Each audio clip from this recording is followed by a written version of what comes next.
So today, what I want to talk about, maybe a little bit unconventional for Tish'a and BeAb, I want to talk about laughter.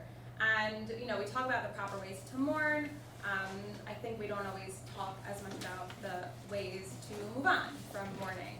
I want to start with a quote from Viktor Frankl, who wrote a famous book called Man's Search for Meaning about his time in the Holocaust, his time in the camps, and wrote about the will to survive. How do you continue living under such tragic conditions? He wrote about a lot of different things, about having a purpose and having a passion to keep you, to propel you forward. And one thing he wrote about was humor. He wrote, "Humor was another of the soul's weapons in the fight for self-preservation.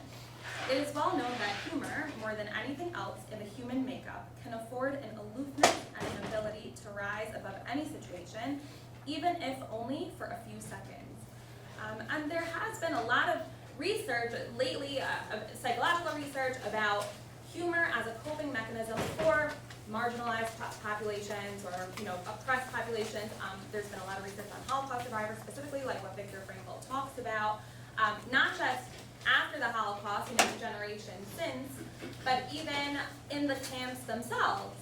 Humor was often a mechanism that Jews used, and across history, we know humor is a Jewish thing, and a lot of that is because of the oppression.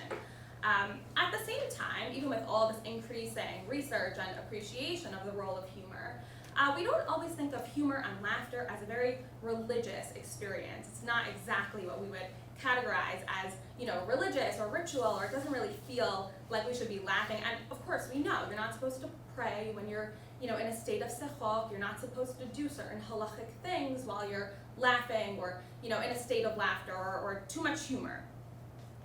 One quote that I think summarizes this is from a 20th century Christian theologian. His name is Reinhold Niebuhr. He wrote this in 1986.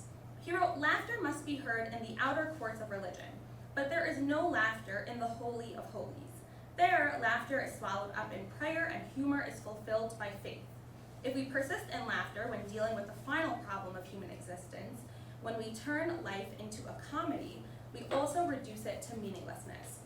Now, Niebuhr was actually, Christians, even more than Jews, were not into humor, were not into laughter, very much not a religious experience. But he is, and he's actually one of the theologians of the time that actually supported the idea of laughter and humor. He thought that humor was a good thing, but he still said there's still a limit. It doesn't enter the Holy of Holies. It is not in our most sanctified religious experience. Humor should not be there. Okay, thank you, Ian, for handing out the source sheets. Perfect timing, because I don't want to read the next source. I'd like to read that together. So what I want to do with this framing in mind, we have, laughter is, we talk about it's a good thing, it's a coping mechanism. We talk about, oppression, it helps people move on from oppressed situations, tragic situations. At the same time, it's not exactly what we would consider a religious experience. So how do we think about that? So I want to think about that through a very famous midrash. You've probably heard of it, but we'll read it in the text and we'll analyze it, and that way we'll have a greater sense of what the role of laughter is in this situation. So can I get a volunteer to read source number 3, the Sifrei?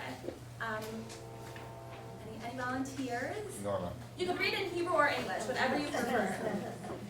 Josh, okay. Thank you, Josh. You can read in Hebrew. That's okay,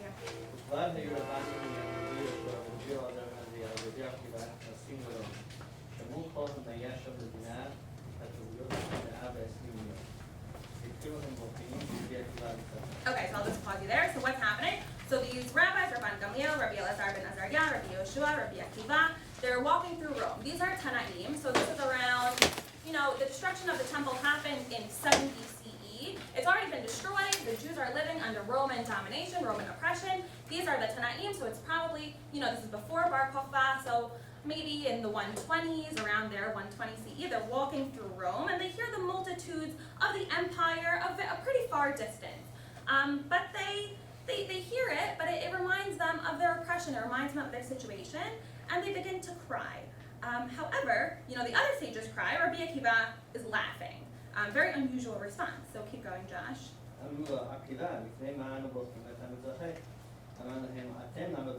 Okay, so Rabbi Akiva says, well, they say to Rabbi Akiva, we're crying, why are you laughing? And he says to them, well, why are you crying?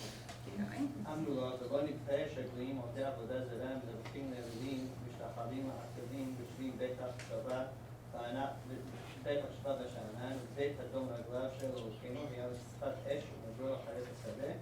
Great. So what do they say? I mean, it's a pretty convincing response. They say, should we not cry? These non-Jews, they sacrifice to idols, they bow to false gods.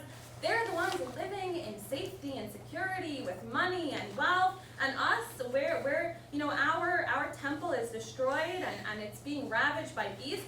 Does that make sense? And is that a cause for laughter? Like, why are you laughing? Of course we should be crying at this.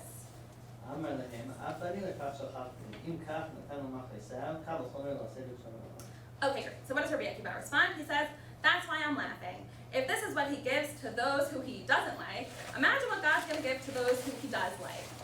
Which is a very interesting response. I don't know if many of us would have come to that conclusion. And the rabbis themselves don't seem to be so convinced by this response. They don't respond. They don't say anything. They just sort of leave it. Now the Midrash is going to record another story. Very similar conversation takes place. So keep going, Josh.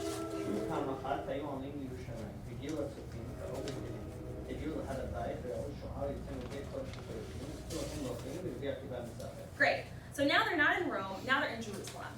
So even more. I mean, they're walking through the temple ruins. They reach Mount Scopus. They tour their clothes. Then they come to Temple Mount. And what do they see? They see a fox running out of the temple ruins. Out of the Holy of Holies of all places, Kodesh HaKadoshim. They begin to weep, and Rabbi Akiva is laughing once again.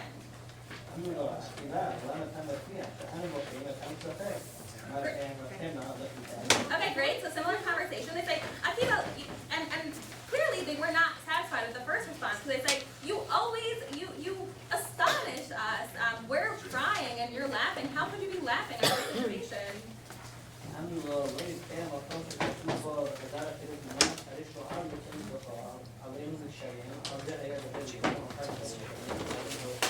Okay, great. So he says, well, so he says to them, why are you crying? So they say, should we not cry at this situation that a fox is emerging from this place? I mean, we read Echa last night, this morning. This is literally a fulfillment of the verse from Echa, that the foxes will prowl over the temple.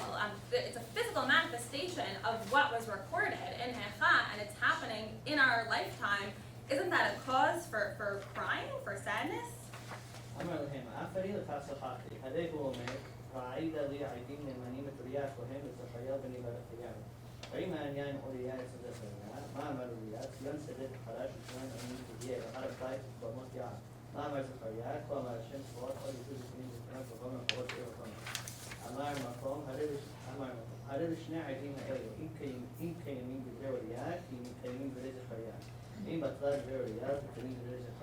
Okay, great. So this is a little bit of a long chunk over here. One thing to notice before we just go into the substance of what he's saying, the conversation is different from the first story that we read. The conversation now is an academic conversation. The rabbis brought a verse from Torah to support their position of why they're crying. Because look, it's a fulfillment of Echa. And what does Rabbi Akiva do to support his position, why he should be laughing? He brings a verse from Yeshaya.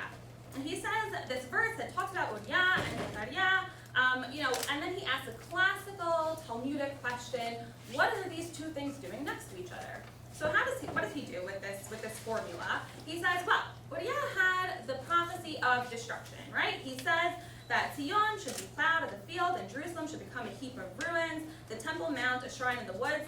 So he says that's, destruction. But what does Zechariah say? There shall be old men and women in the squares of Jerusalem, a very uplifting and wonderful prophecies in Zechariah. He says the two of these, they're next to each other, because once the words of Uriah are fulfilled, then the words of Zechariah will be fulfilled. So it's very similar, you should keep in mind, to what Rabbi Akiva's response was the previous story. The previous story says, well, if this is what happened now, how amazing is it going to be in the future when we have restoration and redemption? But now he brings verses to prove it. And he brings a classic, midrashic, Talmudic methodology of how to prove this. And he said, so keep reading, Samachti. Great, so he says, I'm happy, I rejoice that the words of Uriah have been fulfilled clearly, because look at the temple ruins. Because that that means that in the end, the words of Zechariah, the words of Nehemiah are going to be fulfilled.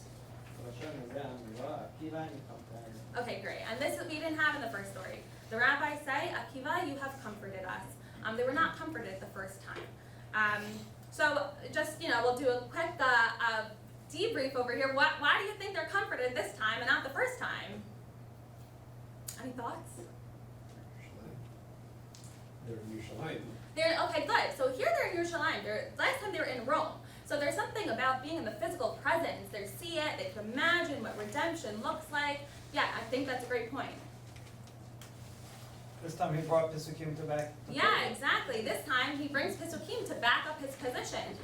And the rabbis themselves, they brought a Pasuk, to support their position. Rabbi Akiva brings Pisukim and a methodology to support his position. And I think that is really the crux of it. That is why the rabbis are now comforted. Because they see in the Torah verses, there is hope of redemption. And we'll talk about this more. We'll talk about this more about how turning to Torah, how learning, how studying, that is really the only way to move forward in tragic moments under this oppression after the destruction of the temple. So I want to talk about this laughter through the lens of a few Roman models. I think laughter in this story functions in two ways. So one is a political way, and one is a theological way. Politically, laughter here functions as a resistance. It functions as a political tool against the Roman oppressors. It's kind of like, and this is true, we see this today in lots of situations. It's kind of like when you are oppressed, when agency is taken from you, sometimes the only response is to laugh at it. And that is what brings you back, that is what restores your own agency in a situation. So I want to read a source from Cassius Dio. He's a 2nd century Roman senator. He wrote a very long Roman history. He describes right now a very interesting, lavish party that the emperor threw, which was weeks long. There were all these theatrical performances, and they were commanded to laugh. It's kind of like, you're sitting in the audience, like hold up the cue cards, like laugh here, put it down. That's what they had to do. But it's not just, when you're sitting at Saturday Night Live and they hold up laugh. If they didn't laugh, they would die. So they were commanded to laugh. It's a different situation. They were commanded to laugh, and they're commanded not to laugh at certain times. Can I get a volunteer to read source 4? English. Miriam, go ahead. The Empress Commodus did something else along the same lines to us senators, which gave us good reason to think we were about to die. That is to say, he killed an ostrich, cut off his head, and came over Servius' sword, holding up the head in his left hand and his right the bloody sword. He said absolutely nothing, but with a grin he shook his own head, making it clear that he would do the same to us. And in fact, many would have been put to death on the spot by the sword for laughing at him, for it was laughter rather than distress that took hold of us. If I had not myself taken some laurel leaves from my garland and chewed on them, and persuaded the others sitting near me to chew on them too, so that by continually moving our mouths we might hide the fact that we were laughing. This is a hilarious scene. Let's just describe what's going on. They're sitting in the audience. The emperor, he takes an ostrich, he cuts off the head, holds the bloody head to them. An act of threat. He's really threatening that he's just going to kill the senators at random, at his own will. And what's the response? What does Cassius say? What does Dio say that he and the other emperors do? They laugh. They don't cry. They don't run. They don't get scared. They just laugh. It's just so crazy. It's so absurd. And he said they even had to chew on their own garlands to stop them from laughing, because of course, otherwise the emperor would be very upset if they were laughing, if he saw them laughing. One historian writes on the situation, power is met and spontaneously challenged by laughter. There was really, what else in this situation could have met the power of the emperor besides for their own laughter, their own ability to rise above the situation and maintain a semblance of humanity, a semblance of self. It seems that in this situation, laughter was really the only response. And actually, of course, the emperor was assassinated. This emperor did not kill those senators, so it kind of worked out for them. In this light, Rabbi Akiva's laughter could be seen as a way of reclaiming power for the powerlessness, reclaiming power against the Romans. And there's also a lot of research talking about emotional resistance, how emotions are really very strong weapons in a fight. Emotional resistance allows you to shift the power. It allows you to say, you're not in charge of me, you're not the boss of me, you can take away all my rights. You can't take away my humanity. And that is something that laughter really does. Now another form, any thoughts or questions on that? Any ideas? Another form of resistance that I think the laughter in the story that we read in the Sifra that it shows is a theological resistance. It's not just resistance to the Roman powers, the Roman hegemony, it's a resistance almost to God. We know that the rabbis did not, in Judaism and Jewish tradition, we don't just see the Korban as a result of Roman powers. It's not just because the Romans are powerful. It's because we sinned and God sent the Romans. I mean, it's not because of the Romans, it's because of God. God sent the Romans. It's a divine punishment. And of course, the rabbis struggle with the classic questions of theodicy. Well, how could God, who is a good God, do these terrible things? I think here lies maybe part of an answer. And to explore this facet, I want to look at a different Roman model, a different Greek model actually. These two philosophers, their names were Heraclitus and Democritus. They existed in the 5th century BCE, so that's 600 years before our story. But this is a whole Greco-Roman world, so they still exist in the imagination of writers, and they, the same way we still talk about Aristotle. I mean, they still talk about Aristotle too. So they're still writing about these philosophers. And eventually, in the writings, they sort of take on new personas. They sort of attribute to them distinct identities. So Heraclitus becomes the weeping philosopher. He is known as the weeping philosopher. And Democritus is known as the laughing philosopher. And these philosophers are always together. They're always walking around, and one guy's crying and one guy's laughing. And that's how they just always appear in these sources. So let's read one example from Seneca the Younger, who's a Stoic philosopher, 1st century, so pretty contemporary with our rabbis. Would somebody like to read source 5? Whenever Heraclitus went forth from his house and saw all around him so many men who were living a wretched life, no, rather dying a wretched death, he would weep, and all the joyous and happy people of the land stirred his pity. He was gentle-hearted, but too weak, and was himself one of those who had need of pity. Democritus, on the other hand, it is said, never appeared in public without laughing. So little did the serious pursuits of man seem serious for him. Great. So this we have two reactions, which is really two sides of the same coin. I mean, one philosopher is crying at the terrible conditions of life, the horrible way that man has to live, and the terrible conditions that humans have to go through in living, just by living. So he cries all the time, while the other philosopher, his response is, well, everything's absurd. Everything is reduced to atoms. So atomism is one of his, major tenets of the philosophy. He thinks everything is reduced to atoms. There's no meaning in life. Like, let's just laugh. Let's just have a good time. And let's laugh at the absurdity. This actually was a common, especially in Stoicism and Cynicism, this was a common response to absurdity. How do we deal with it? Well, let's just laugh. This had sort of like a resurgence in the 20th century with existential philosophers, Camus and Kierkegaard, and this hopelessness. What are we supposed to do with it? Do we laugh or do we cry?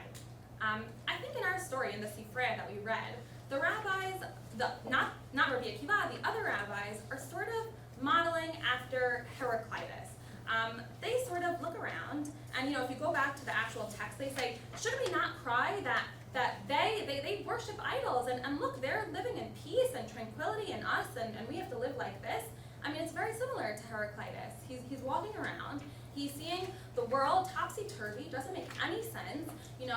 Good people suffer, and wicked people prosper, and why should that be the case? And so the rabbis, they cry, like Heraclitus. They cry. There's no other response. I think, however, Rabbi Akiva is not Democritus. He's not laughing because he's just like, oh, well, everything's absurd, so, let's just laugh. His is a different laughter. I think his laughter is the kind of laughter that brings meaning back into the conversation. He's laughing not because the world is unknowable and meaningless. He laughs because the world is knowable, and it does have meaning. And how is it knowable? And how do we know that it has meaning? Because we find that through the Torah. Because we're able to look at the verses and study and connect with God and understand that there is a future, there is going to be redemption, there is going to be future morality. Morality will triumph. Rabbi Akiva is able to have that sort of faith and to know that, and that allows him to laugh. We can have confidence in the justice of the world. So with this in mind, I want to look at another story that is a very famous story in the Talmud. So I think it's source 6. Let's see. So we have the story of Rabbi Akiva's death at the hands of the Romans. There's 2 versions of this story, which often happens with stories in the Talmud, one in the Yerushalmi and one in the Bavli. It would be a whole class unto itself to compare these 2 versions, as they have a lot of, some differences, similarities, but we're going to look at just sort of one particular aspect of it. So can I have a volunteer to read source 6, the Yerushalmi, in whatever language you prefer? Anyone over here on this side? Go ahead. Rabbi Akiva was punished before the evil Tinius Rufus. It came the time for reciting the Shema. He started to read and left. It said to him, "Old man, you are either a sorcerer or one contemptuous of suffering." He said to him, "The spirit of this man should be blown away. I am neither a sorcerer nor contemptuous of sufferings, but all my life I read this verse and said, when will I have the occasion for these three?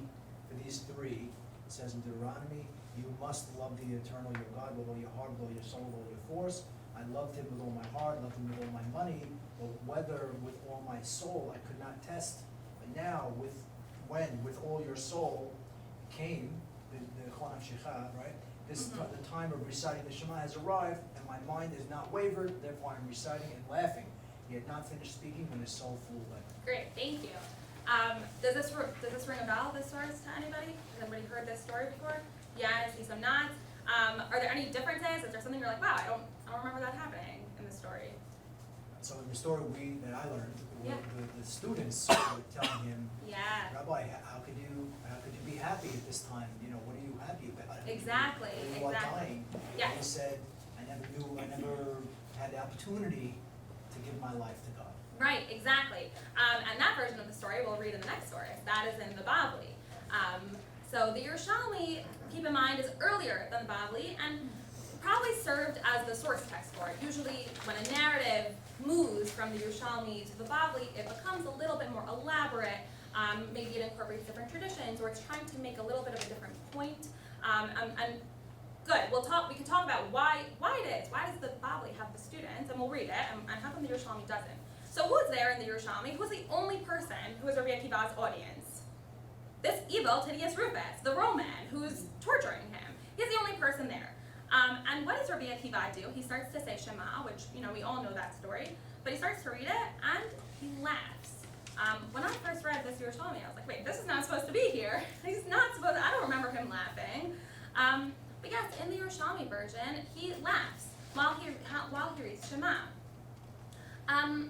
Keeping everything in mind that we talked about laughter and resistance, I think here is really a real manifestation of this idea of laughter as political resistance.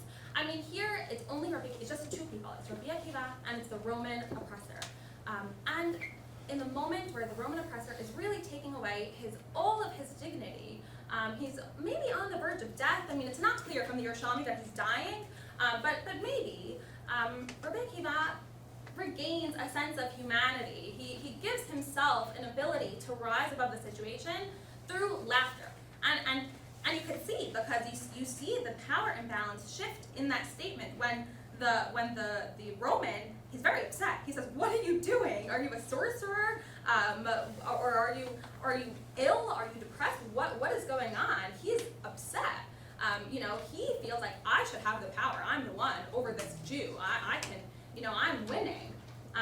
But really, when Rabbi Akiva starts laughing, it shows that the Roman feels threatened, like his power is being taken from him. So I think there is a very clear example of this sort of political resistance and also the commitment to God. Of course, we have the famous Shema, he's able to fulfill this. This is the real confidence in God, the confidence that, the world will continue in a moral way, in a just way. He has faith in God in this story. In the Bavli, things are a little bit different. So this whole first section of the Bavli is, I put it in smaller letters because it's very interesting and you should read it on your own time. Because the fox makes a reappearance, we thought we were done with him, but he's back in this section of the story. But what we'll do is we'll just skip to sort of midway down. You'll see that the letters start getting bigger again. And it's the story of Rabbi Akiva's execution. So first of all, one thing to note, it's his execution. In the Yerushalmi, he was either being tortured, he was being punished, something. It wasn't clear that he was going to die. And yes, as was mentioned, he's going to be in front of his students in this story, and he's not alone. Can I get a volunteer to read this section in whatever language you prefer?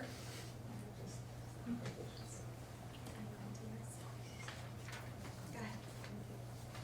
They say, when they took Rabbi Akiva out to be executed, it was time for the recitation of Shema. He was directing his intention that he should accept the yoke of heaven as well. Yeah, you can read what's in the parentheses. And they were raking his flesh with iron combs, and he was accepting himself upon the yoke of heaven. So that's a different version. That's what if you opened your Gemara, that is what you would see. I'm using a manuscript version, which is probably more accurate, but it's important to see the differences. And we'll talk about that in a second, so keep going. The student said to him, "Our teacher, even now?" He said to them, "All my days I have expounded the verse, love God with all your heart and soul, even if they take your soul. And now that it has been afforded me, shall I not fulfill it?" They say. He had not finished the matter until his soul left on the word one. Okay, great. So I'll pause over there. What are some differences that you see with the previous version that we just read? Yeah. I have a question about Yeah, the sure. students being there and not being there. Is Yeah. it implied that somebody was there to witness it and tell the story in the first story? Good. So that could be either that somebody was there or they heard about it somehow, or it could be a sort of reimagination of what happened. They know that something happened and they know their teacher and they know what he preached and what he taught. So they're sort of taking all these pieces together and they're creating a narrative that probably could have happened. But yes, it is also possible that somebody is there. The important point is, what does the Gemara tell us?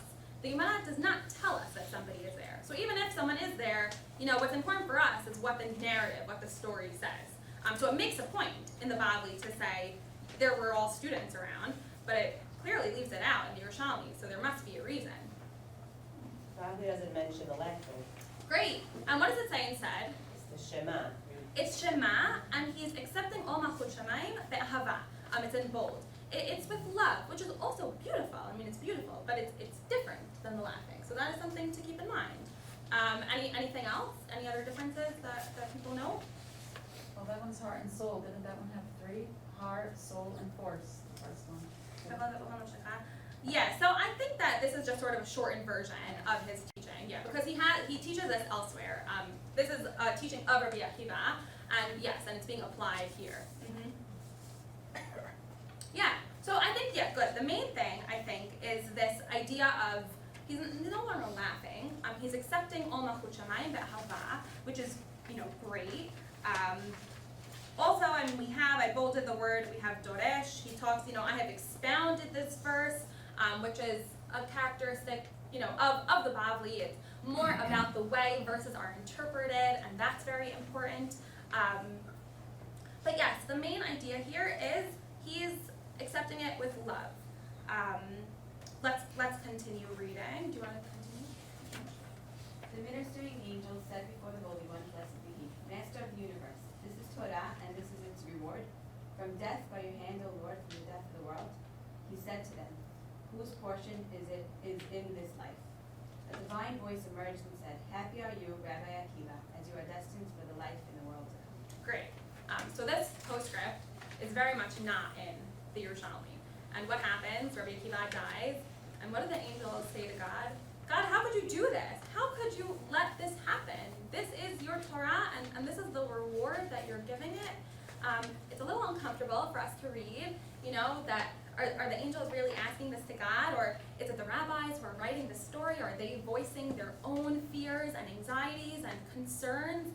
Why is this happening? Their own struggles with theodicy. That part is not in the Yerushalmi. In the Yerushalmi, he laughs. Okay, yes, he dies, but how does he die? The Roman doesn't kill him. Flip back to the Yerushalmi. The V'lo histik lomar ad sheparcha nishmato. His soul departs. It doesn't, the Roman is not even in the midst of killing him. Yeah, go ahead. No, finish what you're saying. And his soul departs in his own recitation of Shema, in his confidence and in his laughter, his soul departs. In the Bavli, we don't exactly have that. I mean, he's not killed. We have lo histik ligmor et hadavar ad sheyatzah nishmato b'echad. So he's still, again, his soul departs, but it's in the context of the execution. It's a little bit different. I think it feels. Yeah, go ahead. I just want to learn something about this. The question of the students is ad kan, meaning if you're dying al kiddush Hashem, do you really have to say the Shema? Yeah. What are you saying Shema for? You're doing it. You're Right. doing the action. Right. Why do you need the words? And then he was Right. saying, well, since I have this action happening to me, I might as well say the words because now it's all coming together. Right, and not just I might as well, now especially I should, because I have the opportunity. Yes, this is the best time. Yes, you're right, the students are saying, what? Even now, like, you're already there, you're already doing it, you're already dying al kiddush Hashem, even now? And he says, yes, exactly now. And I think, you're bringing up a good point about the students, how they ask ad kan. I think that mirrors the angels' question. What do the angels say? They say, how could you do this? How could you do this? It's similar. It's a similar question of, really? Is this really happening? Is this really what we're accepting in life, what we're okay with? Why do you think that we included, the rabbis wrote this story. Why are they including why are they including this question of the Malachei Ashereh here? This is what everybody was thinking when people died. Yeah, I know, everybody's agreeing, yes, because that's what everybody's thinking, and that's what we think when we read it. Sometimes when we read them, when we read history and we read about the Holocaust, when we read anything, we think, how could this be? This is God's people, and this is what they're supposed to get. The rabbis have the same question. And they don't just ask it themselves, they say that the angels are asking it. If it's such an important question, they put it in the mouths of the angels, even they are asking God. And I'll take your question in a second. And what's the response? God doesn't really respond. Like, God doesn't say like, oh, well, I have a whole plan, it's gonna work out in the end. Like, God doesn't really say that. He responds with the end of the verse. The Malachim quote him a verse, and he responds with the end of the verse. And the end of the verse is supposed to show that Rabbi Akiva is destined for a life in the world to come. Rabbi Akiva has personal salvation. He will be okay. But there's nothing really so satisfying. I don't know if you agree, it's not really so satisfying at the end. It doesn't feel like, I don't walk away from the story feeling like, well, yeah, okay, I feel good about that. Like, he got murdered, but it's okay. It's not. It doesn't really feel okay at the end of the story. And I think that's purposeful. I think the Bavli and the writers of the story, they are apprehensive and they are a little bit, anxious about this. And they don't necessarily always give clear answers. And something that we know actually by studying, Yaakov Elman actually studied this a lot, stories of theodicy between the Yerushalmi and in the Bavli. In the Yerushalmi, they have a little bit more of a clear-cut answer. Like, yes, good people will get rewarded eventually in the world to come, wherever, they'll get rewarded. The Bavli is a little bit more apprehensive about that. They're willing to say, sometimes we just don't know. And that's something that we have to grapple with. I was thinking that's exactly what I was thinking, comparing. It's really interesting comparing the two stories of Rabbi Yeah. and his sort of surprising response. And Yeah. sort of what I was thinking was the first story in Makot, which it's a much more satisfying answer. Yeah. Right? That's like when you compare the responses in both stories. Yeah. In the first one, Rabbi Akiva was able to give his own response, and it's much more satisfying at a national level. Right. Right. We have verses, we have things to prove that this is going to happen, and it's going Right. to come out okay. And Right. like, rabbis are able to be comforted by that. Right. Whereas, as you just pointed out, in the second story, like there's not much. Yes. It's relying on sort of a rabbinic idea. Right. There's no verses to prove it. Right. And it doesn't feel as satisfying. Right. In terms of response. Or Akiva doesn't actually get to give the same. It's not the same kind of response on his level. Definitely, and Rabbi Akiva, he's killed at the end of it, so he doesn't even get to tell the reader, like, no, it's okay, it'll be okay. We don't have that like we have in the Midrash and the Sifrei. And just chronologically, keep in mind, the first Midrash that we read is the earliest. That's from the year 200, something like that. Then the Yerushalmi is after that, and then the Bavli's way after that. so it progresses, and we could think more and talk more about, well, why is it changing like that? Yeah. Maybe I'm not connecting the dots, but why take the laughing out of the second story? Sorry, say that again? Why take the laughing out of the Good, so second why story? people laughing out of the second story? I think that the laughter is missing from the second story. That shows that there's a lack of the confidence that we had before. Before we had the confidence in God, the resistance to the Romans, we had that theological, that political resistance. We don't really have it here. And that's gonna, I'll just sum up a little. I think what we learned from the original Midrash that we looked at is that laughter can be a very powerful tool in oppression and in tragedy. It does something to the human psyche that allows a person to rise above a situation. But of course, like in the Bavli, there are always times where things are unknowable, and we just don't know. We don't know the answer. Sometimes things are tragic, and sometimes things seem absurd, and it's topsy-turvy and doesn't make any sense, and we can't pretend like we know. At the same time, we can always look to our Torah, to our tradition, try to have faith in God, which I think is modeled by Rabbi Akiva. Really in all these stories, even though the Bavli has the most amount of uncertainty, really in all these stories, we have that idea, the only way to know anything is to look to our traditions, is to look to our texts. Those are what gives meaning to our lives. That is really what gives meaning to history. That is what the Torah does. It takes history, and it's not just a book of history, it imbues it with meaning, it imbues it with spiritual and national significance. That is what it does, and that's what the act of Midrash does. The Rabbi is trying to understand what the text says. That gives meaning to our lives.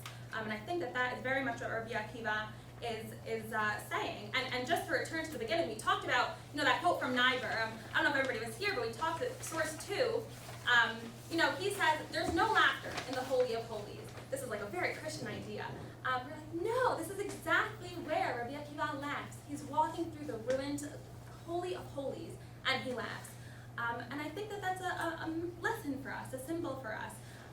We can find, in a healthy way and in a productive way, not in an absurdist way like we saw with Democritus. There is a way to incorporate laughter and humor and happiness into our lives that gives meaning and allows us to move forward in tragedy. So, yeah. Why do you think there's no laughter at all in the whole Torah except by Tzara, and where Hashem criticizes the laugh? Like Hashem doesn't laugh, nobody laughs in the whole Torah except Tzara and then. Yeah, it's a very good question. There's actually a lot of research lately. I'm not a Bible scholar, but there are Bible scholars who talk about, there's a lot more laughter and humor than we might expect. And they read things a little bit differently, maybe with irony or sarcasm, different ways of reading it that is not super clear to us. But in light of, Yeah, go ahead, in yeah. light of what you said about laughter, Sarah's laughter, Yes, understood in a much more meaningful way. Sure. She was absolutely faced with real absurdities, yes. She was, yes. Her laughter was her only voice. It's Yes. almost similar to, in ways, really the only way that she could react out of powerlessness. Yes, exactly. I think that's a great way to read Sarah's laughter. That it is her way of regaining her sense of autonomy and control in this crazy situation, and she feels like she doesn't have any voice, and that is the reclaiming of her voice. Yes, I think that's a great way to read it, yeah. Yeah. This story is a little bit in the style of Greek tragedy, where there's tragedy, but there's comedy, Yeah, that's a great question. And there are scholars who write, is this a tragedy, is this a comedy? Usually in the tragedies, they all die at the end, and usually in the comedies, they get married at the end. That's the end of the comedy. They get married. That is usually how it works. So good. I think this doesn't fit into either one of those two models. It's too much of a binary. There's elements of both in it, for sure. There's the laughter, there's the happiness, the God, the love, even in the Bavli, but there's also, of course, it's tragic. That is the overarching idea, is tragic.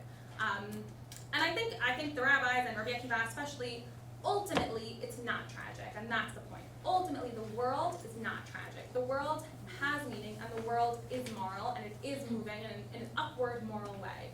And I think that's the idea that you don't get from Greek tragedies. Yeah. Great message. I'm wondering, today's a pretty somber day. Yeah. We're all walking around, nobody's greeting each other with laughter. Right. How do we take this message and apply it specifically to today, a day of mourning for? Great, that's a great question.